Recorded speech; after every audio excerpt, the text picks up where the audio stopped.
नमस्कार, स्वागत है आपका। मैं हूं रजनी सिंह। यूपी विधानसभा चुनाव 2022 में भारतीय जनता पार्टी ने प्रचंड जीत दर्ज की। अब सबकी नजरें इस बात पर टिकी हैं कि योगी आदित्यनाथ सरकार 2.0 का मंत्रिमंडल कैसा होगा। 37 साल बाद सत्ता में लगातार दोबारा सरकार में वापसी कर इतिहास रचने वाली कार्यवाहक मुख्यमंत्री योगी आदित्यनाथ आज फिर विधायक दल के नेता चुने जाएंगे। यूपी के सीएम योगी आदित्यनाथ, या यूं कहें कि दोबारा सत्ता की कमान योगी के हाथ में ही होगी, यह पहले से ही तय था।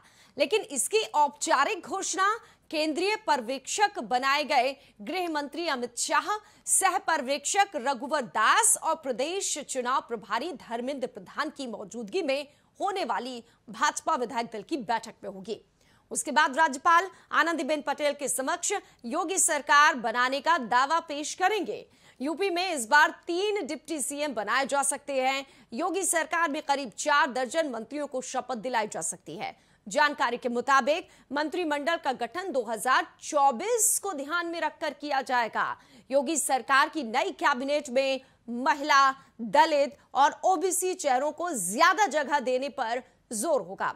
तो कैसा होगा योगी सरकार का 2.0 मंत्रिमंडल, इसी पर आज करेंगे चर्चा। और कौन कौन से हैं वो संभावित नाम जिस पर चर्चा हो रही है कि उन्हें मंत्री बनाया जा सकता है। उसमें कई नाम शामिल हैं। बेबी रानी मौर्य, असीम अरुण, इसके अलावा जो सहयोगी दल हैं उन्हें कितना मौका देते हैं। अपना दल को 12 सीटें मिली थी, तो कहा जा रहा है कि 3 मंत्री बनाए जा सकते हैं। निषाद पार्टी को 6 सीटें मिली थी, चुनाव में जीत कर आए थे, तो उसमें भी 1 मंत्री बनाया जा सकता है। तो कौन है वो संभावित नाम, उस पर भी हम चर्चा करेंगे। और 3 डिप्टी सीएम की चर्चा इस बार, पिछली बार 2 ही डिप्टी सीएम थे, दिनेश शर्मा और केशव प्रसाद मौर्य, लेकिन केशव प्रसाद मौर्य इस बार सिराथू से चुनाव हार गए हैं।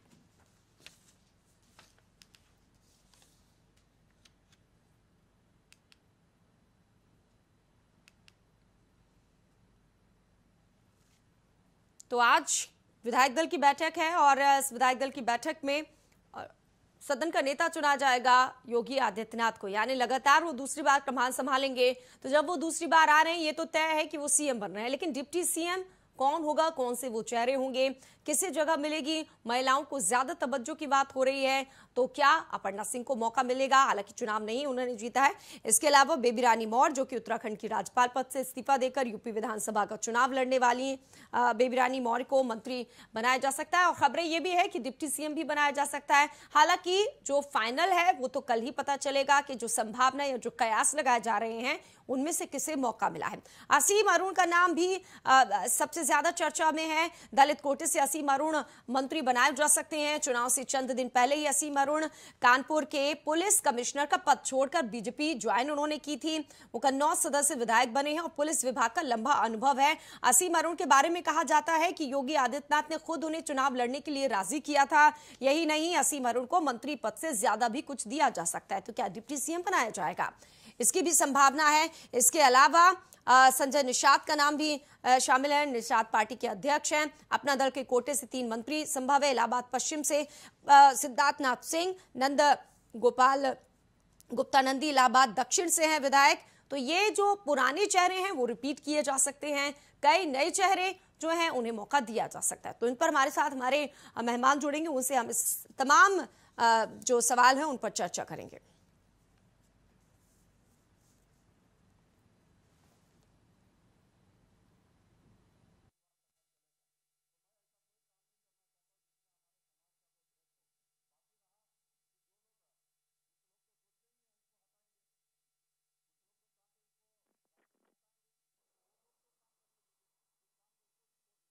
सीट से जो चुनाव जीती है, कांग्रेस छोड़कर बीजेपी में आई और जीती भी।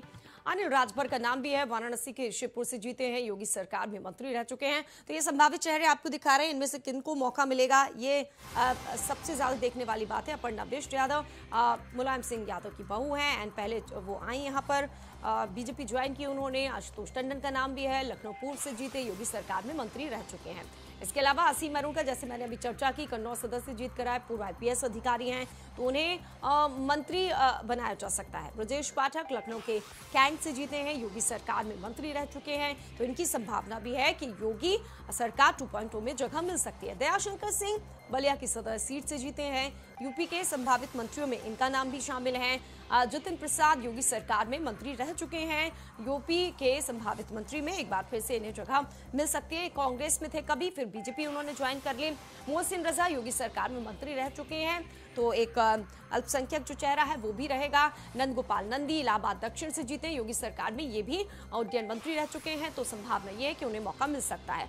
राजनाथ सिंह के बेटे पंकज सिंह नोएडा से जीते हैं, लगातार दूसरी बार जीत मिली है, संभावना यही है कि उनका जो परफॉर्मेंस देखा गया है उसके बाद मंत्री मिल से बनाया जा सकता है। राजेश्वर सिंह लखनऊ से सरोजनी नगर सीट से जीते, ईडी के पूर्व अधिकारी रहे, स्वाति सिंह का टिकट काटकर उन्हें दिया गया था टिकट। रामपाल वर्मा बालामऊ से चुनाव जीते हैं, इनकी भी संभावना है कि इन्हें मंत्री बनाया जा सकता है। संदीप सिंह अलीगढ़ के अतरौली से जीते हैं, कल्याण सिंह के पोते हैं, कल्याण सिंह कभी CM रहे हैं यूपी के, तो उनके पोते को मौका मिल सकता है। सतीश महाना कानपुर के महाराजपुर से जीते हैं, योगी सरकार में मंत्री रह चुके हैं। स्वतंत्र देव सिंह को भी जगह मिल सकती है, प्रदेश अध्यक्ष की भूमिका निभाई है उन्होंने, अगर वो मंत्री बनते हैं तो फिर प्रदेश अध्यक्ष कौन होगा, इसकी भी चर्चाएं जो है वो काफी जोरों पर है। तो ये हम आपको बता रहे हैं कि कौन कौन से जो मंत्री हैं उन्हें रिपीट किया जा सकता है। सिद्धांत नाथ सिंह को भी रिपीट किया जा सकता है, इलाहाबाद शहर पश्चिम से वो जीत कर आए, मंत्री रह चुके हैं। सुरेश खन्ना को भी रिपीट किया जा सकता है। तो ये रिपीट होने वाले चेहरे जो हैं वो चेहरे जिन्होंने पिछले कैबिनेट में काम किया, उसमें एक और नाम है सूर्य प्रताप शाही, योगी सरकार में मंत्री रह चुके हैं, तो ये संभावित मंत्री हैं जिनकी चर्चा जोरों पर हो रही है। श्रवण कुमार का नाम भी है। ये कहा जा रहा है कि भाजपा की सहयोगी निषाद पार्टी के अध्यक्ष संजय निषाद के बेटे हैं, हो सकता है कि पिता की जगह उन्हें जो है आगे किया जाए। तो श्रवण कुमार निषाद गोरखपुर चौरी चौरा सीट से MLA बनकर आए हैं, तो संजय निषाद वैसे ही MLC हैं, लेकिन इस बात की संभावना जताई जा रही है कि संजय निषाद अपने बेटे को मंत्री बनवाएंगे। श्रवण की राजनीति में स्थापित करने का इससे बेहतर मौका संजय निषाद को फिर शायद नहीं मिल सकता है। असीम अरुण की चर्चा भी हो रही है, दलित कोटे से असीम अरुण को मंत्री बनाया जा सकता है, तो ये हम आपको नाम बता रहे हैं। इसके अलावा जो अन्य नाम है उनकी चर्चा करें तो उसमें राजेश त्रिपाठी का भी नाम शामिल है। इसके अलावा आशुतोष टंडन का नाम, तो कुछ चेहरे रिपीट किए जा सकते हैं और कुछ युवा चेहरे होंगे, कुछ पहली बार जीत कर आए हैं, लेकिन उनका जो बैकग्राउंड है या उनकी जो जीत है कई मायनों में अहम है, या दिग्गजों को हराकर वो आए हैं, तो उन्हें इसका तोहफा तो मिलना ही चाहिए। तो तोहफे के रूप में मंत्री बनाया जा सकता है, किसी को कैबिनेट मंत्री, किसी को राज्य मंत्री बनाया जा सकता है, तो ये हम आपको नाम बता रहे हैं।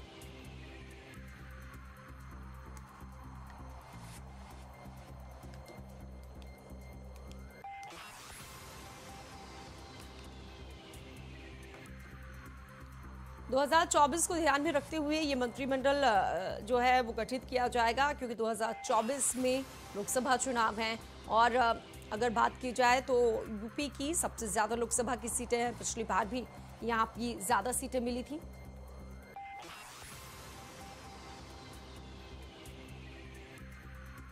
तो ये संभावित मंत्री हैं और आज का दिन काफी अहम है, क्योंकि आज योगी आदित्यनाथ को सदन का नेता चुना जाए। हमारे साथ मेहमान जुड़ गए हैं, चलिए मिलवा देते हैं। सबसे पहले स्वागत करते हैं दीपक उपाध्याय जी, बहुत बहुत स्वागत है। ये राजनीतिक विश्लेषक है और इनके बारे हम जानेंगे कि जो संभावित मंत्री हैं किन किन को मौका मिल सकता है, इन पर चर्चा करेंगे। और बीजेपी की तरफ से इस चर्चा में भाग ले रहे हैं नेता जुड़े हुए हैं, RK मिश्रा साहब, स्वागत है मिश्रा जी। धन्यवाद धन्यवाद रजनी जी। तो सबसे पहले तो मैं आपसे ही शुरुआत करना चाहूंगी, क्योंकि एक बार फिर से इसलिए तो हमने कहा है कि योगी सरकार 2.0 और भव्य आगाज, कैसा रहेगा आगाज? देखिए रजनी जी, निश्चित तौर पर ये जो स्पष्ट जनादेश उत्तर प्रदेश की जनता ने हमें दिया है, निश्चित तौर पर ये जाति धर्म तुष्टीकरण की जो परंपरागत एक राजनीति चल रही थी, ये उससे ऊपर उठ करके दिया है। तो निश्चित तौर पर जो जनता की जो अपेक्षा है वो हमसे ज्यादा है। उसी तरह से मंत्रिमंडल का जब गठन होगा और मुख्यमंत्री जी शपथ लेंगे योगी जी, तो निश्चित तौर पर उनके साथ जनता की अपेक्षाएं और बढ़ जाएगी और हम लोगों की जिम्मेदारियां भी बढ़ जाएगी। जहां तक बात है मंत्रिमंडल के गठन का, तो ये तो केंद्रीय नेतृत्व तय करेगा और ये कल स्पष्ट हो जाएगा निश्चित तौर पर, जो कि हाँ कौन कौन से हम अभी सुन रहे थे आपको सारे संभावित नाम के ऊपर में चर्चा आप कर रही थी, तो निश्चित तौर पर हम एक चीज कहना चाहेंगे, जो कि ये जो मंत्रिमंडल होगा, ये समझिए उत्तर प्रदेश का एक चेहरा होगा, जिसमें युवा भी होंगे, हमारी माता बहनें भी होंगी। निश्चित तौर पर हम कुछ ऐसे जैसे युवाओं को ज्यादा से ज्यादा मौका देने की कोशिश करेंगे, महिलाओं माता बहनों को जो है सो हम ज्यादा से ज्यादा कोशिश करेंगे, और देखेंगे जो कि हर एक वर्ग का इसमें प्रतिनिधित्व हो। ये हमारा सबसे बड़ा एक तरह से मोटो रहेगा, हमारा बिल्कुल एम रहेगा, जो ये हर एक वर्ग से प्रतिनिधित्व करने वाला इस मंत्रिमंडल में हो। हम यही अपेक्षा करते हैं केंद्रीय नेतृत्व से भी, और जनता को भी मैं बताना चाहूंगा जो कि ये इस तरह का होगा। जहां तक बात है उत्तर प्रदेश की विकास का, तो मैं क्या कहूं, क्योंकि जो जनादेश मिला है ये उत्तर प्रदेश की जनता ने विकास के आधार पर ही दिया है। पता नहीं यहाँ पर विपक्ष किस तरह से माहौल बनाने की, हर एक विषय को इतनी चुनौतियों के बावजूद जिस तरह से हमें जनता ने प्यार दिया, उस चीज को हम सर आंखों पर रखते हुए हम उनकी अपेक्षाओं पर खरे उतरेंगे।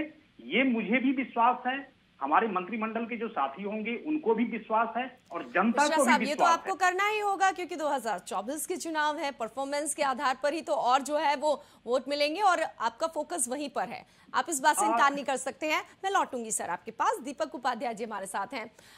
दीपक जी, क्योंकि ये तो तय है कि योगी एक बार फिर से शपथ ले रहे हैं और वो पूरे सूबे की कमान उनके हाथ में होगी, लेकिन चर्चा अब हो रही है डिप्टी सीएम को लेकर। पिछली बार 2, इस बार 3, उनमें से एक तो हार गए थे चुनाव, तो इनको लेकर सबसे पहले मेरा सवाल है कि किन्हें मौका मिल सकता है। बेबी रानी मौर्य का नाम भी है, असीम अरोड़ जो है उनका नाम भी है, दिनेश शर्मा, सर क्या लग रहा है इस बार? देखिए, जो बीजेपी की जो सोच है, जिस हिसाब से उन्होंने चुनाव लड़ा और जिस तरीके से उन्होंने कास्ट कॉम्बिनेशन को बहुत ही प्रमुखता दी पूरे इलेक्शन में, वही कास्ट कॉम्बिनेशन इस बार जो मंत्रिमंडल में है वो दिखेगा।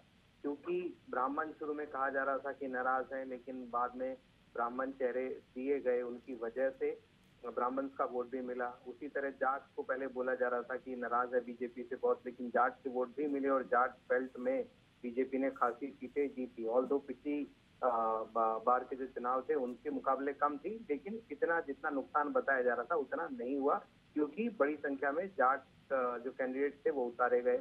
इसी तरह जो बैकवर्ड और एसटी क्लास के जो एरियाज हैं वहाँ पे उसी कास्ट कॉम्बिनेशन के हिसाब से जो पिछड़े वर्ग के लोग हैं वहाँ पे पिछड़े वर्ग के लोगों को उम्मीदवार बनाया गया। सेम जो टैक्टिक्स है, सेम जो रणनीति है, वो मंत्रिमंडल में भी दिखाई दे सकती है। उसमें ब्राह्मण चेहरे होंगे। बेबी रानी मौर्य जो है, जिनको गवर्नर उत्तराखंड से लाकर चुनाव लड़ाया गया, उनको एक बहुत ही महत्वपूर्ण पद दिया जा सकता है। हो सकता है डिप्टी सीएम उनको बनाया जाए, जैसा कि बातचीत भी चल रही है। और ये बड़ा क्लियर है कि सरकार यही बताना चाहती है योगी की जो नई गवर्नमेंट होगी, नया जो चेहरा होगा, कि इसमें सभी का विकास और सबको साथ लेने की जो बात जो प्रधानमंत्री नरेंद्र मोदी कहते आए हैं, उसके हिसाब से ही पूरा चेहरा बनेगा। यंग कॉम्बिनेशन काफी अच्छा होगा, क्योंकि इस बार 2 आईपीएस अधिकारी भी चुनाव जीत कर आए हैं, राजकेश्वर सिंह और असीम अरुण। तो गृह मंत्रालय और सरकार का ये फोकस भी रहा है कि सुरक्षा इम्पोर्टेंट एस्पेक्ट रहा है। ऐसे में 2 आईपीएस ऑफिसर अभी बीजेपी के पास हैं जो सरकार में हैं, उनको महत्वपूर्ण पद इसमें दिया जा सकता है, क्योंकि ईडी का बहुत बड़ा वृहद एक्सपीरियंस है राजकेश्वर सिंह जी के पास।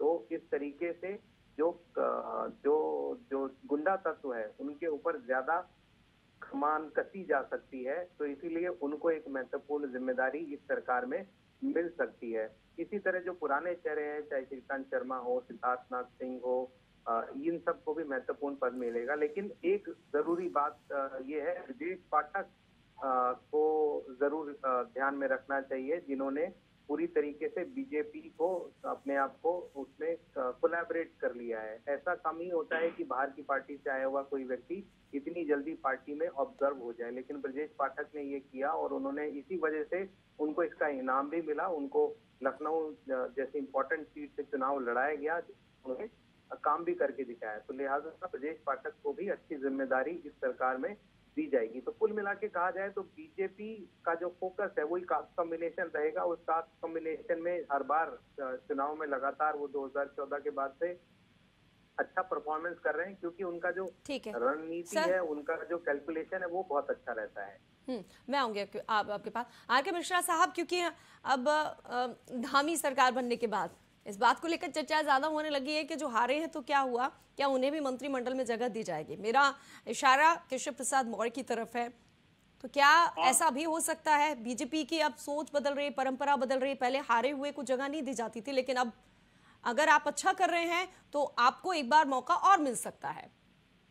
देखिए रजनी जी, यहाँ पर एक चीज बहुत ही स्पष्ट करना जरूरी है, जो कि अगर कोई कैंडिडेट अगर हार गया, कोई नेता हार गया है, लेकिन संगठन के लिए उसने मान लीजिए अगर उस प्रदेश में उन्होंने काम किया है, कार्यकर्ताओं को उन्होंने जगाया है और पूरी शिद्दत के साथ, संवेदनशीलता के साथ अगर उन्होंने पार्टी के लिए काम किया है, तो निश्चित तौर पर देखिए परंपरा क्या है। परंपरा तो बहुत कुछ ऐसे होते हैं जो कि परंपरा को जो है सो आगे किस तरह से हम देखते हैं उस चीज को, फिर परंपरा को कैसे हम लोग आगे बढ़ाते हैं। राजनीति में कुछ ऐसी चीजें होती है जो कि निश्चित तौर पर जो हम देखते हैं वो बहुत कुछ ऐसा होता है जो कि होता नहीं है। मेरा एक ही चीज कहने का मतलब है, जो कि संगठन के लिए उन्होंने बहुत अच्छा काम किया। या हम लोग कोई अनुमान लगा सकते थे जो उत्तराखंड में ये फिर से ये सरकार रिपीट होगी, ये तो कोई अनुमान नहीं लगा रहा था। 37 साल के बाद उत्तर प्रदेश में भाजपा फिर दोबारा चुन करके आई है। क्या हम लोग अनुमान लगा रहे थे? नहीं लगा रहे थे। लेकिन कहने का मतलब हम लोगों ने संगठन का इस तरह से मजबूती के साथ हम लोगों ने कार्यकर्ता और जनता के साथ इस तरह से संवाद किया, जो कि हम अपनी योजनाओं को वहां तक पहुंचाए, योजनाओं को समझाने में सफल रहे। हमारे कार्यकर्ताओं का उत्साह। मिश्रा साहब, यानी मान लिया जाए हारे हैं तो क्या हुआ, दिल जीतना जरूरी है, तो मंत्री भी बनाया जाएगा। ठीक है, मैं दीपक उपाध्याय जी आपसे इसी पर सवाल है मेरा। सिरादू से चुनाव हार गए हैं केशव प्रसाद मौर्य, लेकिन क्योंकि वो ओबीसी चेहरा है, ओबीसी नेता हैं, और स्वामी प्रसाद मौर्य के जाने के बाद वो एक फेज थे, भले हार गए हैं, क्या उन्हें फिर से मौका मिलता है और क्या डिप्टी सीएम बनाए जा सकते हैं? क्या कुछ संभावना है सर? देखिए, ये चांसेस मेरे को बहुत ज्यादा नहीं लगते केशव प्रसाद मौर्य जी के, क्योंकि जिस तरह से योगी आदित्यनाथ जी के साथ उनकी कई मुद्दों पर मतभेद रहा है और लगातार मतभेद रहा है, पूरे 5 साल ये मतभेद कहीं ना कहीं अंदर खाने दिखता रहा है, कई बार बाहर भी आया है। जितनी भी चुनाव से पहले कई सारी कंट्रोवर्सीज हुई, उनमें अक्सर दोनों के बीच में जो ट्यूनिंग थी उसकी कमी बार बार सामने आई थी। और जहाँ तक ओबीसी चेहरे का सवाल है, तो बेबी रानी मौर्य जो है वो भी उसी कम्युनिटी से है जिससे केशव प्रसाद मौर्य जी है। और केशव प्रसाद जी ऑल्दो चुनाव में उन्होंने बहुत अच्छा काम किया होगा, संगठन के लिए बहुत महत्वपूर्ण है, लेकिन इस सरकार में उनकी बहुत ज्यादा जगह मेरे को यानी कि उनको संगठन में जगह दी जाएगी, रिप्लेस एक तरीके से किया जाएगा। स्वामी प्रसाद मौर्य की जगह बेबी रानी मौर्य, ये संभावना ज्यादा आपको नजर आ रही है। ठीक है सर, मेरा सवाल अब ये है कि कई ऐसे भी थे जो कि एन चुनाव के पहले बाहर अन्य पार्टियों से आए, कमल को खिलाने में बहुत बड़ा योगदान रहा, आदित्य सिंह की बात हो या फिर अन्य लोगों की बात हो, ऐसे लोगों को क्या लगता है, क्या बीजेपी हमेशा से ही मौका देती रही है? जतिन प्रसाद तो उदाहरण रहे ही हैं, अपर्णा भी हैं जैसे कि, क्या उन्हें भी दिया जा सकता है? क्या संभावना सर नजर आ रही है कल के दिन की? देखिए, जो आदित्य सिंह का जहाँ तक सवाल है, आदित्य सिंह बिल्कुल एक संभावना उनकी काफी है और अच्छी संभावना है, क्योंकि जो ये पूरी बेल्ट है, जो अमेठी की पूरी बेल्ट है, उसमें बीजेपी को एक अच्छा चेहरा चाहिए और आदित्य सिंह वो चेहरा हो सकती है, जिससे, क्योंकि बेशक बीजेपी ने वहाँ पे उम्मीदवार उनके जीत रहे हो, उनकी पहले से बहुत बेहतर पकड़ हो, लेकिन वहाँ पे एक बड़ा चेहरा उनको चाहिए जिसको वो प्रॉपर स्टैब्लिश कर पाए, ताकि जो गांधी फैमिली की जड़ें जो उस एरिया में है उनको उखाड़ा जा सके। यानी सर 2024 पर फोकस रहेगा एक तरीके से मंत्रिमंडल में, अगर जगह मिलती है किसी को तो?